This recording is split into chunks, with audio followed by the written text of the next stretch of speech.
Цветелина Цветкова съм детски учител в детска градина Монтесори. Имам дъщеря на 15 години и обичам природата и децата. Всеки може да си отгледа чери домачи и не само чери домачи, ами всякакви други растения. Аз специално на моята тераса, въпреки че си имам градина, имам малини, ягоди.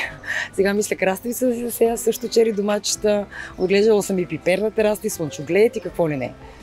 Отделно си отглеждам и много други подправки, които също могат да станат на терасата. Ако нямате възможност, нали, да имате градина и да имате възможност някъде на село да си ги засадите, терасата също е вариант. Въпросът е да си отгледаме сами храната и тя да е чиста. Защото това, което се предлага на пазара, за съжаление, е масовата консумация, която хората използват в по-големите вериги. Въпреки че чувам, че напоследък, че има и фермерски продукти в големите вериги, но мисля, че това е храна, която е изкуствено поддържана, за да може да дава количества, за да може да захранва такива големи вериги. Това са чери доматки, които могат да се отгледат и на терасата. Вече са готови за пикиране. Така се нарича процеса, от който местим вече готовия разсад в отделни купички, за да могат да се разгърнат и корена и самите растения. След което вече тези биоразградими купички се слагат или на терасата, в по-голяма саксия, или в пръста, ако имате вече, нали, подготвена пръст и си имате възможност някъде в градина да ги засадите. Ами това растение става голямо. Става голямо.